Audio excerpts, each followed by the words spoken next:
그러니까 자 수연아 이거 옆으로 하면은 잘 안 돼? 화면이 안 돌아가?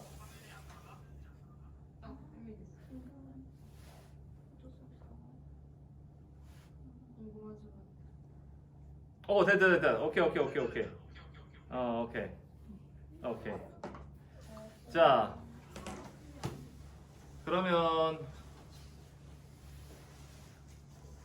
우리 다른 친구들은 언제 들어오는지 모르겠지만, 자, 그러면 기도하고 시작하도록 하겠습니다. 하나님 감사합니다. 참 우리가 코로나로 인해서 우리가 이렇게 함께 할 수 없는 시간이 더욱더 길어지고 있고, 또 언제 어떻게 우리가 이렇게 모이는 것마저 모일 수 없게 될지 모르는 상황에 우리가 서 있습니다. 하나님 아버지, 하지만 우리가 그러한 상황에서도 우리가 할 수 있는 최선의 방법을 찾아 우리가 끊임없이 서로 말씀을 배우고 교제하고 나눌 수 있는 그런 저희가 되기를 원합니다. 비록 우리가 육체적으로는 멀리 떨어져 있다 할지라도 우리의 영혼은 하나로 연결되어 있음을 우리가 늘 잊지 않게 하여 주시고, 우리가 하나님의 말씀으로 또 성령으로 이 하나됨을 굳건히 지킬 수 있는 저희가 될 수 있도록 도와주시옵소서. 오늘도 우리가 하나님의 말씀을 배우고자 합니다. 오늘 이 말씀을 통하여서 우리가 구원에 대한 더욱더 굳건한 확신 위에 서기를 원하고, 그리고 우리의 그런 확신의 근거가 우리 안에 있는 것이 아니라 정말로 오직 말씀 위에 있다는 것들을 다시 한번 깨닫는 시간이 될 수 있도록 도와주시옵소서. 모든 말씀 주님께 부탁드리며 살아계신 예수님 이름으로 기도드립니다. 아멘. 자, 오늘은 네 번째, 우리가 지금 계속 말씀을 배우고 있는데요. 지금 구원에 대해서 얘기를 하고 있지만, 이제 앞으로는 이 구원 과정을 거치고 나면 그 외에 여러 가지 교회 생활이나 그 외의 것들도 우리가 함께 배우게 될 겁니다. 제가 계속해서 강조하지만, 우리가 신앙생활하는 데 있어서 가장 그 기초 출발점이 되어야 될 것은 우리가 정말 구원받았는지에 대한, 구원에 대한 정확한 깨달음이 있어야 돼요. 그래서 구원에 대해서 지금 어떤 면에서는 제가 계속 이야기를 하고 있는데, 이 시간들을 통해서 여러분들이 이렇게 계속해서 이 구원에 대해 듣는 것 이제 자주 듣다 보면 이제 지겹다, 이제 좀 그런 얘기는 안 했으면 좋겠다라는 생각을 할 수 있을지 모르겠지만, 이 구원이 모든 신앙의 출발점, 우리 신앙생활의 가장 출발점이기 때문에 저는 계속해서 얘기할 것이고, 여러분들이 혹시 구원의 어떤 기쁨과 감격으로부터 여러분들이 멀어질 수도 있기 때문에 이 구원의 은혜와 감격들을 지속적으로 되새기고 이것을 붙잡고 살아가는 것이 신앙생활에 있어서 우리에게 힘을 제공하는 근원이기 때문에 그렇습니다. 그래서 나의 구원받음에 대해서, 그 구원받은 은혜에 대해서 계속해서 기억하는, 그것을 잊지 않으려고 노력하는 그런 저와 여러분이 되기를 바랍니다. 오늘은 그 네 번째 시간으로 구원의 확신에 대해서 말씀을 한번 볼 텐데요. 여러분은 여러분이 하나님의 은혜로 구원받았다는 것을 우리가 구원받았다는 사실을 알 수 있을까요? 알 수 없을까요? 어떤 사람들은 이 구원의 확신을 알 수 있다고 얘기하는 것에 대해서 그건 너무, 물어보면은 잘 모르겠는데요, 죽어봐야 알겠는데요, 그리고 구원의 확신을 자기 스스로 갖는 것은 너무 건방진 것이 아닐까요? 그건 하나님만 아는 게 아닐까요? 이렇게 이야기하는 사람들도 있습니다. 그러면 우리가 이 하나님의 은혜로 구원받았다는 사실을 아는 것 또는 알 수 없는 것에 대해서 성경에서 뭐라고 이야기하는지를 통해서 이 구원의 확신에 대해서 우리가 어떤 입장을 가져야 되는지에 대해서 오늘 말씀을 통해서 살펴보고자 합니다. 먼저 성경을 기록한 목적이 무엇인가? 첫 번째가 성경을 기록한 목적이 무엇입니까? 라는 질문이 나오고 말씀이 두 개가 있습니다. 자, 요한복음 20장 31절 말씀을 우리 한번 다 같이 읽어봅니다. 시작.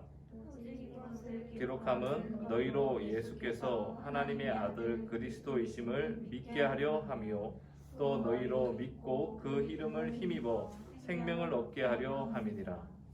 요한일서 5장 13절. 자, 다시 읽습니다. 시작. 내가 하나님의 아들의 이름을 믿는 너희에게 이것을 쓰는 것은 너희로 하여금 너희에게 영생이 있음을 알게 하려 함이라. 자, 그러니까 지금 이 요한복음, 요한일서에서 이 각각 지금 요한복음의 끝장이고 요한일서의 끝장이거든요. 이게 성경을 쭉 기록하고 나서 이 사도 요한이 뭐라고 얘기를 하고 있냐면 내가 이러한 성경을 기록한 이유가 무엇이냐? 요한복음에는 예수께서 하나님의 아들이심을 믿게 하려 하며 또 너희로 믿고 그 이름을 힘입어 생명을 얻게 하려 합니다. 그리고 요한일서 5장 13절은 너희에게 영생이 있음을 알게 하려 함이라고 말하고 있습니다.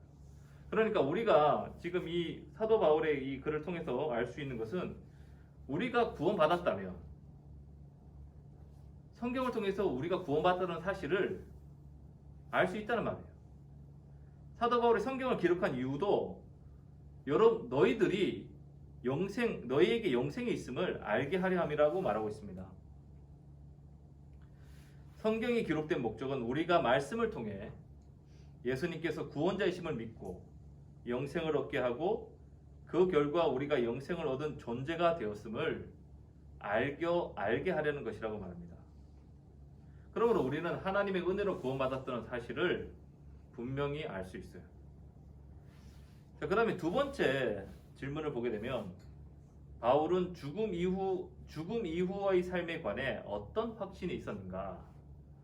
디모데후서 4장 7절 8절 보니까 나는 선한 싸움을 싸우고 나의 달려갈 길을 마치고 믿음을 지켰으니 이제 후로는 나를 위하여 의의 면류관이 예비되었으므로 주 곧 의로우신 재판장이 그날에 내게 주실 것이며 내게만 아니라 주의 나타나심을 사모하는 모든 자에게도니라 라고 말하고 있습니다. 디모데후서 지금 4장 7절 8절을 말씀을 갔는데요. 5절부터 6절 말씀을 보면 이렇게 또 기록되어 있어요. 그러나 그대는 제가 지금 이 현대인 성경을 세번역 성경을 읽을 텐데요. 그러나 그대는 모든 일에 정신을 차려서 고난을 참으며 전도자의 일을 하며 그대의 직무를 완수하십시오. 여기서 그대는 디모데죠.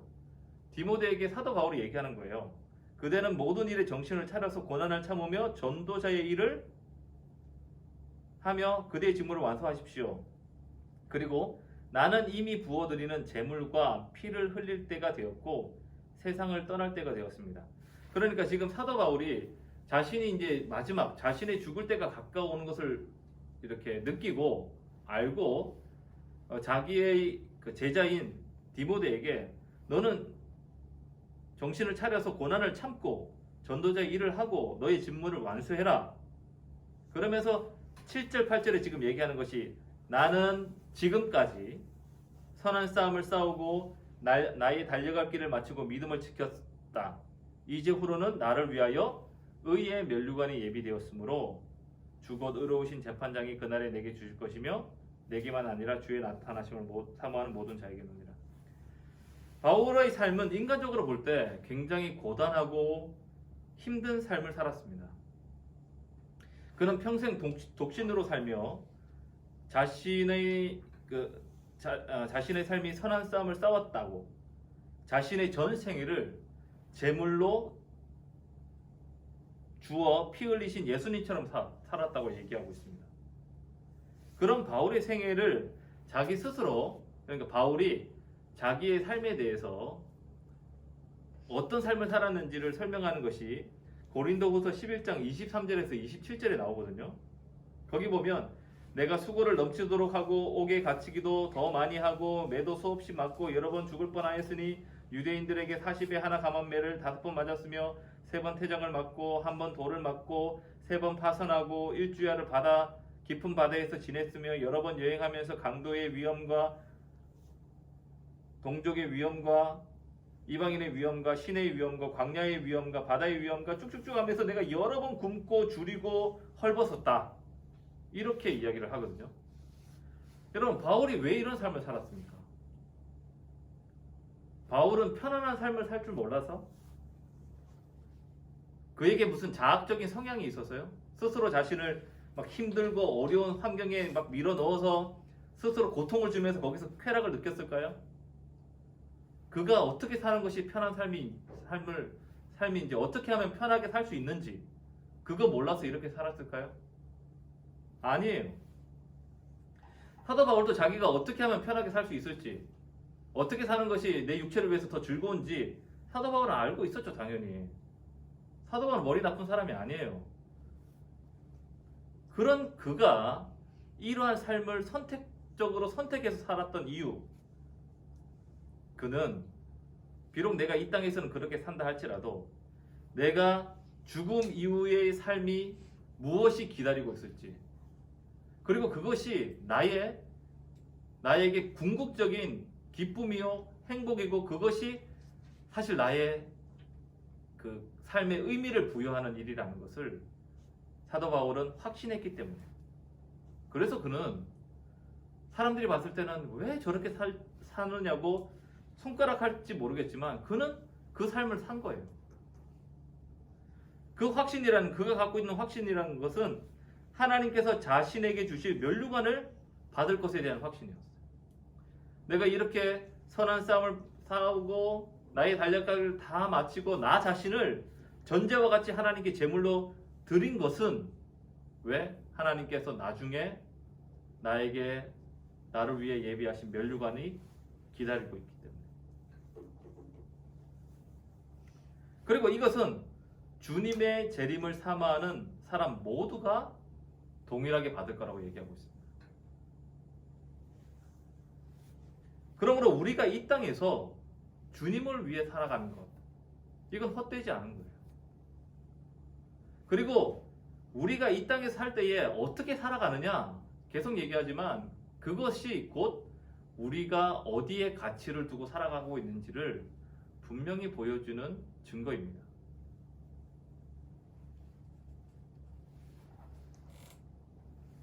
그 사도 바울은 그러니까 죽음 이후의 삶에 대해서 그는 이런 확신을 갖고 있었기 때문에, 그리고 그 죽음 이후의 삶이 사실은 나의 어떤 본연의 가치, 그게 훨씬 뭐라고 해야죠? 궁극적인 가치라는 것을 사도 바울은 확신했기 때문에 그가 이렇게 산 거예요. 그럼 세 번째, 예수님과 관계가 있는지 없는지를 모르는 사람을 바울은 어떤 사람이라고 진단합니까? 고린도후서 13장 5절을 보게 되면 우리 다 같이 한번 읽을까요? 자, 시작. 너희는 믿음 안에 있는가? 너희 자신을 시험하고 너희 자신을 확증하라. 예수 그리스도께서 너희 안에 계신 줄을 너희가 스스로 알지 못하느냐? 그렇지 않으면 너희는 버림받은 자니라. 이거 뭐죠? 음소거를 어떻게 없애지? 음소거 이거 어떻게 없애지? 목사님 음소거요? 아니, 전체 음소거 해제하는 거. 그거는 저희가 없애야 돼요. 오케이. 오케이. 알았어요. 자, 내가 이거 줌 알못이라서. 자, 예수님과 관계가 있는지 없는지를 모르는 사람을 바울은 어떤 사람이라고 진단했습니까? 고린도후서 13장 5절을 보게 되면 너희는 믿음 안에 있는가? 너희 자신을 시험하고 너희 자신을 확증하라. 예수 그리스도께서 너희 안에 계신 줄을 너희가 스스로 알지 못하느냐? 그렇지 않으면 너희는 버림받은 자니라. 예수님과 관계가 있는지 없는지를 모르는 사람, 그 사람에 대해서 바울은 뭐라고 얘기하고 있냐면 내가 하나님과 관계가 있는지 예수님과 관계가 있는지 없는지를 모른다면 너희는 버림받은 사람이다. 무슨 말이에요? 구원받지 못했단 말이에요. 기독교 신앙은 교리가 아니고 실제입니다. 내가 부활하신 예수님을 믿고 하나님과 매일 교제하며 산다면 내가 지금 어떤 상태인지를 모를 리가 없죠. 구원이 교리라면 논쟁이 있을 수 있고 의구심이 생길 수도 있겠지만 내가 하나님을 직접 경험하고 그리고 그분과 내가 교제하는 것이라 있다면 자신이 구원받았다는 사실을 모를 리가 없단 말이에요. 예를 들어 우리가 지금 내가 결혼해서 아내랑 같이 살고 있잖아요. 같이 살고 있는데 어떤 사람이 나에게 나랑 우리 아내가 당신 둘이 서로 부부라는 거 확신합니까? 라고 묻는다면 거기에 대해서 내가 대답 못 하겠어요? 아니요. 이 사람 내 아내고요. 나는 이 사람의 남편입니다. 라고 당연히 얘기할 수 있죠. 왜? 우리가 같이 살고 있으니까. 그런데 사람들 중에는 뭐 연애도 그렇고 이런 걸 책으로 배운 사람들도 있잖아요. 결혼에 대해서 책으로 배우고 연구한 사람. 그래서 실제 와이프가 없거나 남편이 없는 사람. 관계를 맺고 있지 않는 사람. 그런 사람들에게 결혼했다고 했냐고 묻는다면 뭐 당연히 대답을 못하거나 아니라고 얘기를 하겠죠. 이건 모를 수가 없다는 말이에요. 예수님과 우리가 하나님과 우리의 그런 어떤 관계는 얘기했지만 말 그대로 관계거든요. 그냥 내가 하나님을 섬기거나 이런 게 아니고 이 믿음과 신앙이라는 것은 계속 얘기하지만 하나님과의 관계가 중요한 거예요. 이것이 기초로 되어 있는 거예요. 관계를 맺고 있기 때문에 만약에 내가 이 하나님과 관계에 있는지 없는지를 모른다면 이 사람은 관계를 맺고 있지 않은 거죠. 그래서 우리가 구원을 받았다면 당연히 그 사실을 모를 리가 없다. 관계가 있는지 없는지를 모르는 사람이 있다면 바울은 너희가 버림받은 자라고 얘기하고 있습니다. 자, 그 다음에 네 번째, 요한복음 10장 27절에서 29절에서 예수님은 자기를 따르는 자들에게 어떤 약속을 하셨는가? 지금 사도 바울이 지금 이렇게 너희가 알지 못하면 너희는 버림받은 자다. 이게 사도 바울이 얘기한 거고, 예수님은 그러면 예수님과 우리와의 관계에 대해서, 구원받은 사람들에 대해서 어떻게 말씀하고 있는지 요한복음 10장 27절에서 29절 한번 읽어보겠습니다. 자, 시작. 내 양은 내 음성을 들으며 나는 그들을 알며 그들은 나를 따르느니라. 내가 그들에게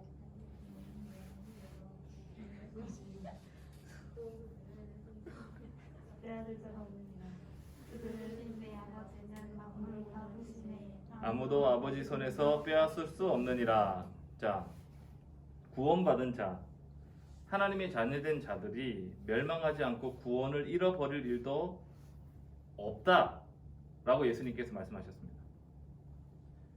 내 양은 내 음성을 들으며 나는 그들을 안다. 그러니까 예수님과 나와의 관계가 분명한 사람은, 구원받은 사람이라면 뭐라고 말씀하셨냐면 내가 그들에게 영생을 주더니 영원히 멸망하지 아니할 것이요, 또 그들을 내 손에서 빼앗을 자도 없을 것이다.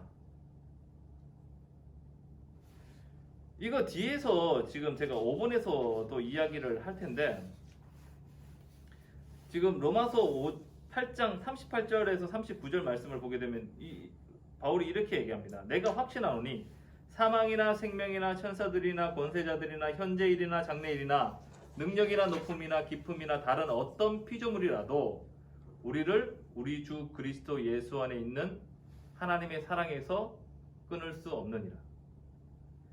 하나님께서, 예수님께서 나와 내 양의 관계는 끊을 수 없는 거다.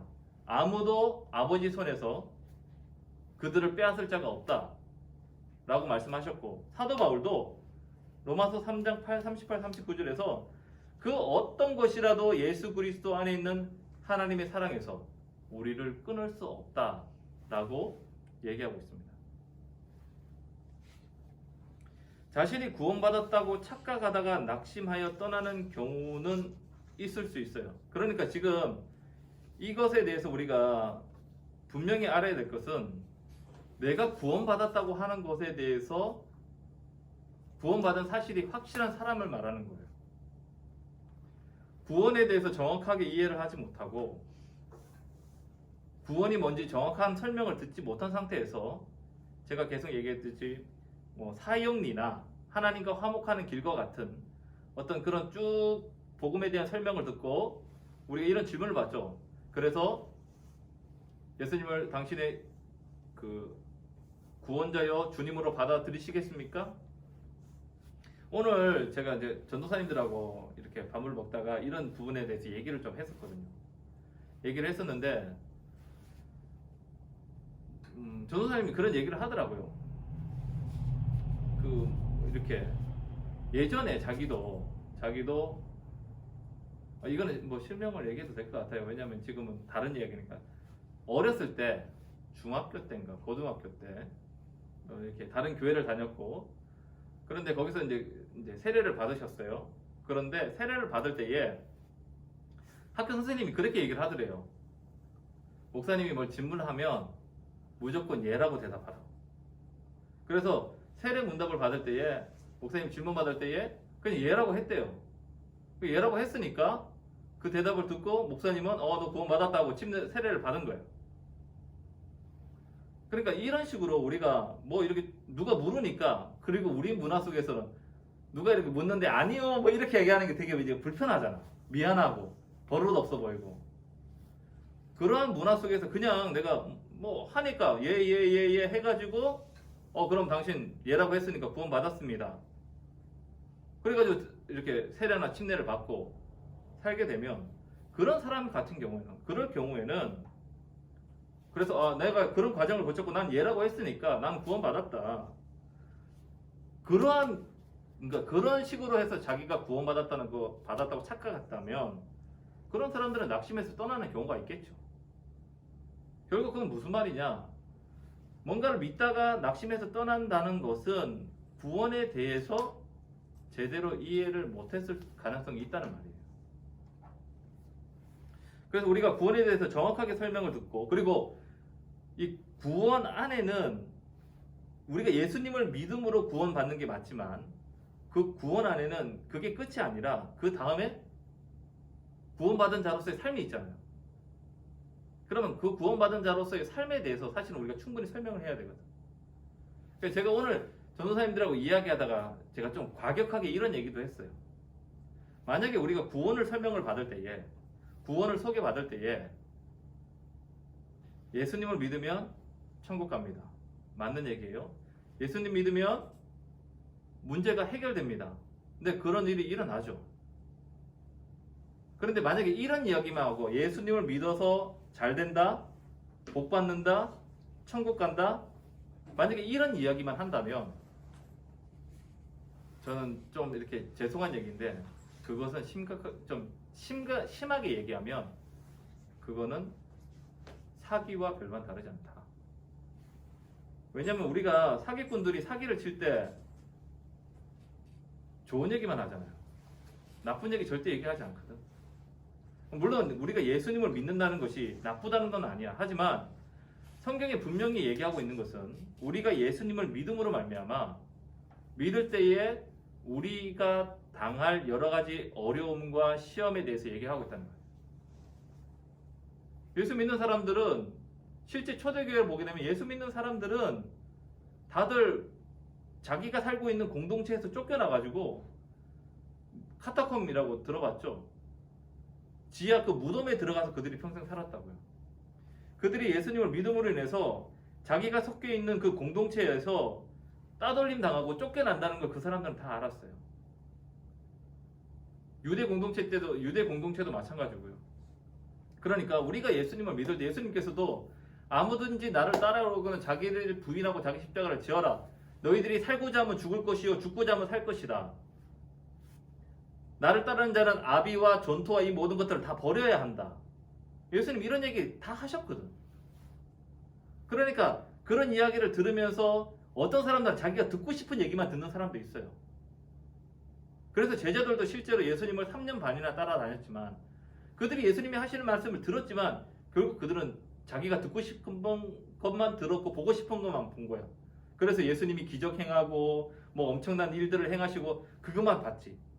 그래서 그렇게 예수님을 쭉 따라다니다가 마지막 예루살렘에 입성하실 때 야 이제 드디어 이 메시아가 예루살렘에서 왕으로 등극하시려나 보다. 그러면서 그 예루살렘으로 가는 길에 제자들이 누가 크냐? 네가 크냐? 내가 크냐? 그 누구야? 안드레와 그 어머니가 와가지고 우리 아들들 주님께서 왕이 되실 때 하나는 오른편에 하나는 왼편에 세워달라고. 왜냐하면 그 사람들이 기대했던 건 그런 거였거든. 하지만 예수님은 공생의 기간에 자기가 죽는다, 자기가 당할 고난, 그리고 나를 따라오는 자의 삶이 어떤 것인지, 그리고 생명으로 인도하는 길은 좁고 협착해서 따르는 자가 많지 않다. 멸망으로 인도하는 길은 크다. 그쪽은 사람 많이 가지만 죽는다. 멸망한다. 예수님은 사실 모든 얘기를 다 하셨어요.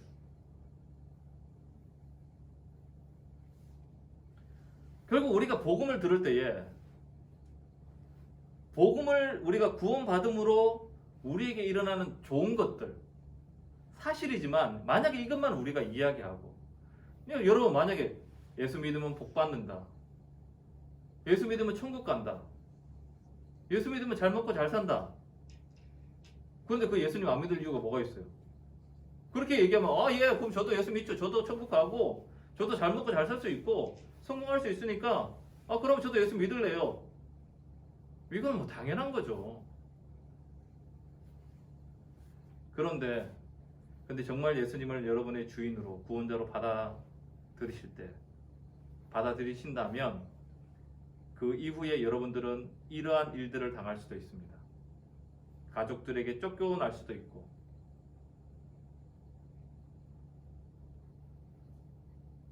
홀로 평생 살 수도 있고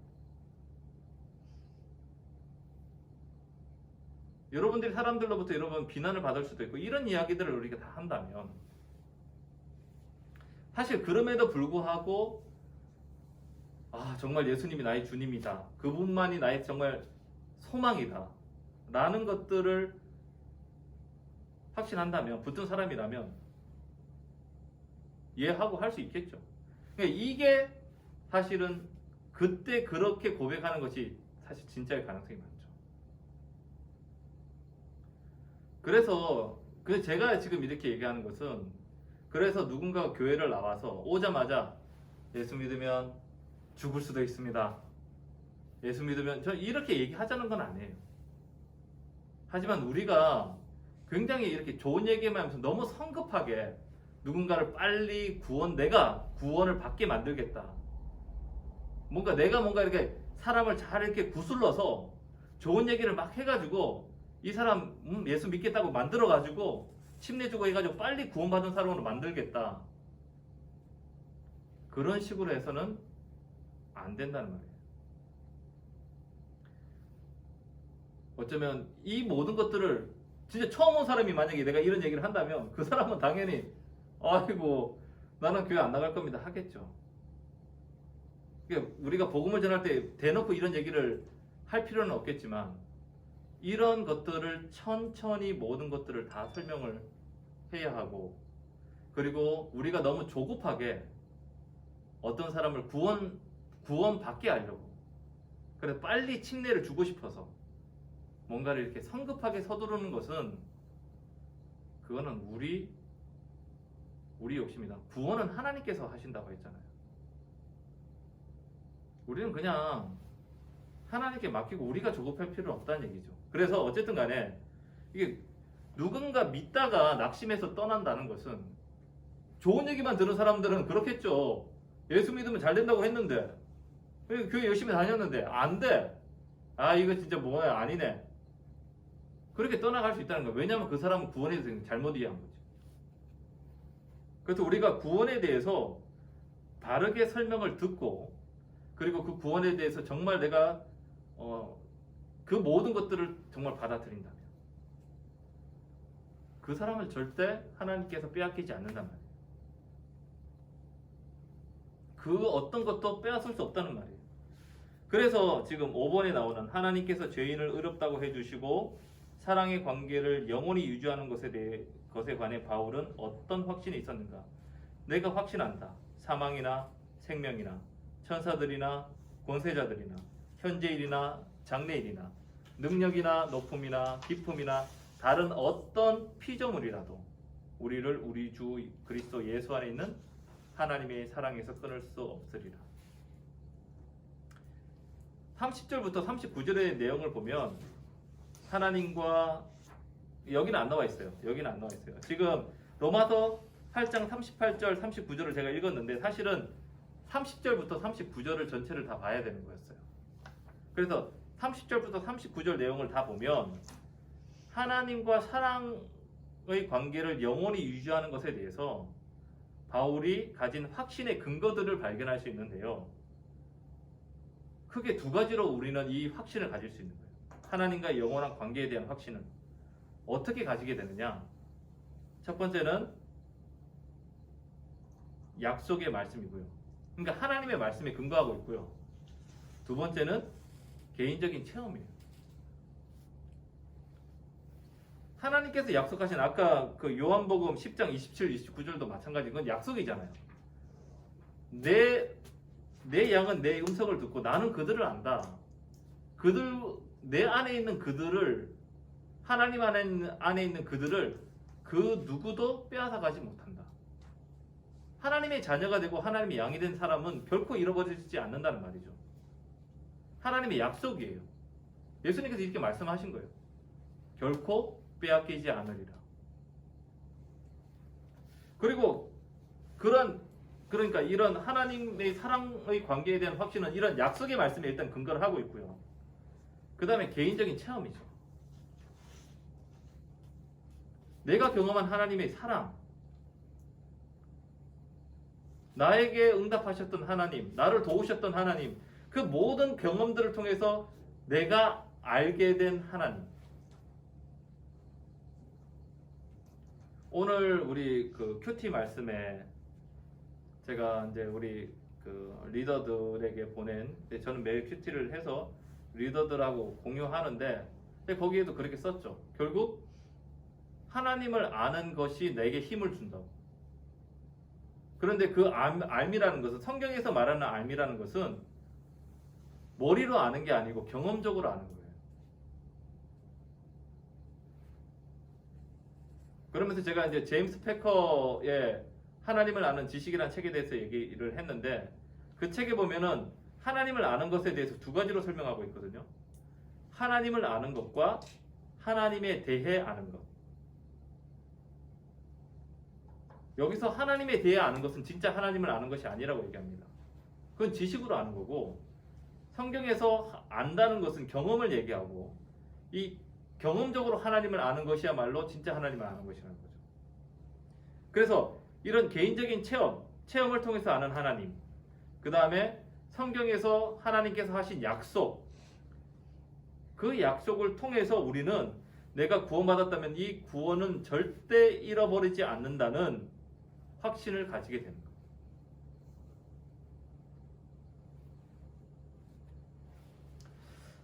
자, 그 다음에 이제 6번, 7번, 8번 요것들은 여러분들이 하는 거예요. 여러분들이 지금 이제 개인적으로 한번 여기에 대해서 해보세요. 저는 6번과 관련된 경우, 저는 당신의 구원을 확신하는데 도움을 준 성경 말씀이 있으면 어느 구절인지 적으시오. 저는 이거 여러 번 얘기했어요. 저는 로마서 5장 20절, 21절입니다. 율법이 들어온 것은 범죄를 더하게 하려 함이라. 그러나 죄가 더한 곳에 은혜가 더욱 넘쳤나니 이는 죄가 사망 안에서 왕노릇 한 것 같이 은혜도 또한 의로 말미암아 왕노릇 하여 우리 주 예수 그리스도로 말미암아 영생에 이르게 하려 함이라. 저는 이 말씀이 저의 죄를 깨닫고, 그리고 내 죄를 위해서 내게 베풀어 주신 하나님의 은혜가 더 크게 온전하게 깨달아졌고, 저는 이 말씀을 근거로 해서 저는 구원받았어요. 제가 29살 때.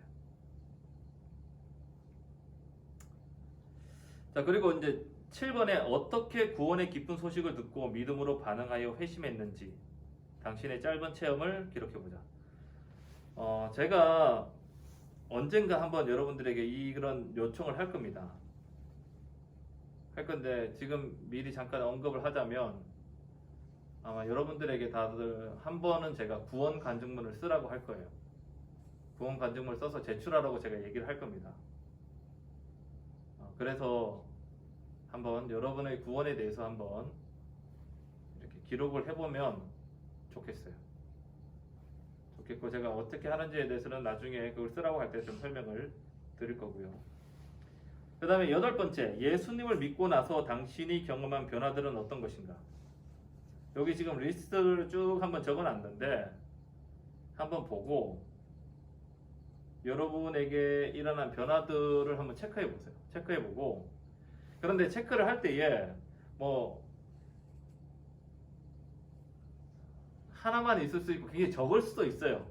그런데 괜찮아요. 우리가 한 번에 성화되는 건 아니기 때문에. 하지만 분명 지금 여러분들이 체크한 것과 여러분들이 뭐 5년 뒤에 다시 체크하는 것 사이에는 분명히 변화가 있을 겁니다. 여러분들이 정말 구원받았다면 5년 뒤에 여기에 체크된 체크리스트가 훨씬 더 많아지게, 아마 다 채워질지도 모르죠. 그런 것들이 일어나게 될 겁니다.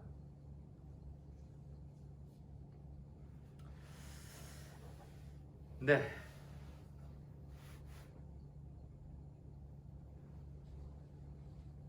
오늘은 여기서 끝이고요. 혹시 질문 있는 사람, 우리 윤수야? 윤수? 야 이거 켜봐. 없습니다. 없어? 예, 윤수야, 내가 설명한 거 다 이해했어? 예. 그래? 다행이고. 자, 뭐 혹시 질문 없어요? 오케이. 그러면 오늘 첫 우리 줌을 이용한 화상 미팅과 오프라인 미팅 동시에 한번 진행해 왔습니다. 지금 둘, 넷, 9명. 네, 아이고. 윤수야, 네가 남청년의 희망이다. 아닙니다. 그건 아닙니다. 그래. 자, 그러면 오늘 제가 기도하고 마치겠습니다. 하나님 감사합니다. 우리가 예수님을 나의 구원자로 믿는다는 것이 어떤 의미인지에 대해서 우리가 정말 진지하게 우리가 접근하기를 원합니다.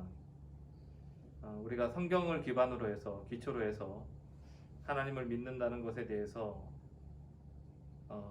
제대로 알게 도와주시고, 그리고 이 하나님의 말씀의 약속과 또 내 삶 가운데 일어난 경험한 하나님을 통하여서 우리가 더욱더 굳건한 확신과 믿음 가운데 세워지기를 원합니다.